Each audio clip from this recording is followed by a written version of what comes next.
fly on a plane. Which can drop at any time. But Auntie Gladys hurt your feelings at church, so I don't want to go to church.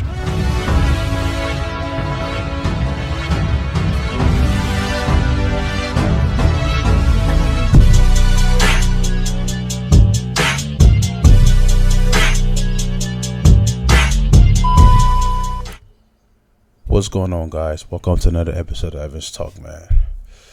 Today's topic, I want to talk about relationships.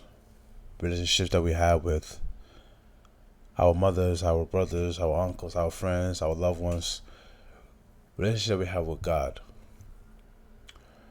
And how important it is, right? And how important it is for us to know that these relationships that we have is very essential for us, right? It's very strong for us. And it helps us with it, like a lot of things, whether it be mentally, spiritually, financially, or just someone that could just talk to and just, lean on. Now, I saw this thing on social media. I always see on social media, and I see it a lot on Facebook. And the question is, people who have stopped going to church, why did you stop? Let me hear your story. And people will, pour out all these other reasons as to why they don't go to church anymore. Because of somebody did this to them, or somebody at the church did that to them, or, the church are full of hypocrites. It's the same answers over and over again. So I thought about it. I'm like, okay. Now, if you and your mother have a good relationship, and then somebody comes and says, well, your mother was talking to me rudely at the supermarket or at church or outside or whatever, wherever it is. Would you stop talking to your mom and beef with your mom? If you and your father have a great relationship and somebody come and tell you that, oh, your father didn't say thank you when I opened the door for them, is that a good reason to stop talking to your father, your brother, your sister? The same scenario. Is that a good reason to stop talking to them? You wouldn't not talk to your sibling or your mom or your father if somebody come in and tell you that, well, they did this to me and I was offended. You wouldn't cast your family members aside. But yet, somebody hurt your feelings, per se, at the church, in the church. So that's your reason to not have a relationship with God. That's a reason to not be in God's house. And people always say, well, I don't need to be in church to have a relationship with God. Yes and no. It is within your own power and your own... How do I say it? It's within your own power and your own job to have your own personal relationship with Christ. Now, when the Bible says that whenever there's two or more people, there I am. Now, if we claim that we don't need church and we could just find God by ourselves and we could just do all this stuff by ourselves, then would the day of Pentecost happen? When all the disciples were together in one accord? So, if somebody can hurt your feelings at church, and that will stop you from coming to church, that will stop you from reading the Bible, what does that say about you?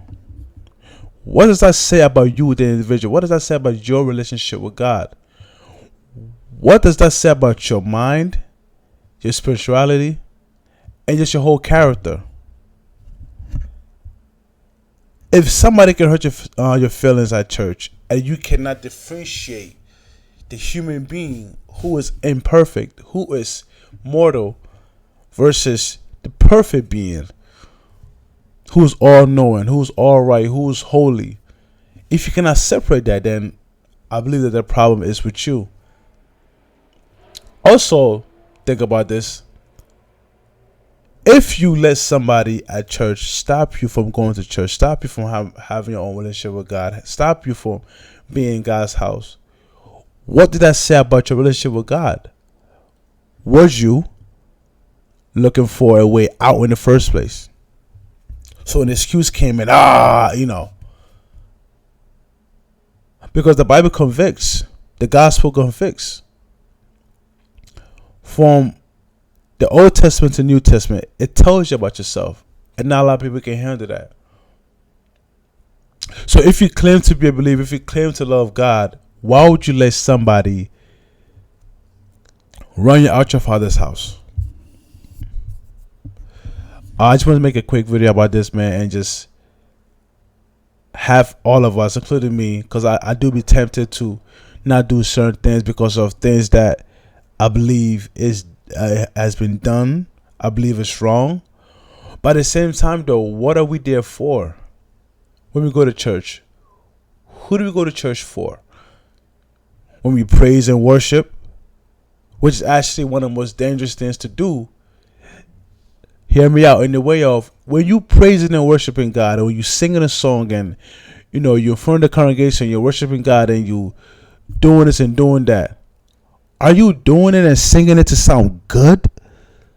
Hoping that you sound good to people? Hoping that you sound good to the church? Or hoping you sound good to God? Because whether you sound like a duck while you're singing, if your heart is all way up to God, and if your heart and your worship is all displayed before the throne of God, God don't care how you sound. You are worshiping Him. But if you're singing in the back of your mind, do I sound good? Do I look nice? Do I look cool doing this? Dangerous, man. Because what you doing it for? Like I said, man, it's something that I feel like we should really think about. Why are we letting some random human being that hurt our feelings drive us away from the church? People have this excuses all the time. But the club gets shut up all the time and you still go to the club. Cookouts get shut up all the time and you still go to the club. People will insult you at the club. People will bump into you at the club. People will call you names at the cookout. People don't want to give you food at the cookout. People don't want to do whatever. Wherever you want to go. You can go to the beach and drown. But all these other places, all these million other places we can go to that death can find us, something bad can find us, we still go.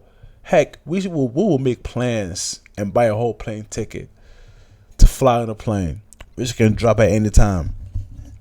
But Auntie Gladys hurt your feelings at church, so I don't want to go to church. We need to be very careful about letting people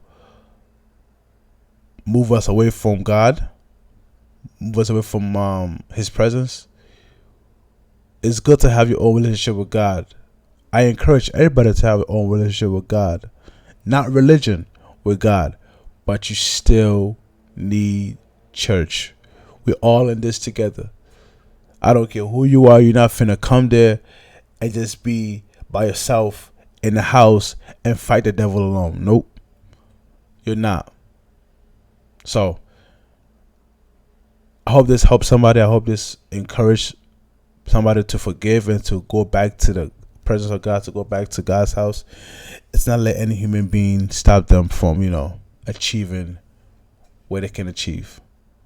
You could be having a problem, but you home by yourself, it can never get solved. You go to church, through conversations, your problem gets solved. So like I said, I hope this helps somebody. If you made it to the end of this video, thank you. God bless you. Don't forget to follow my Instagram, my Evans Acosta for real. And let's try to be better, man. Let's try to not let human beings come between us and our relationship with God. All right. Thank you.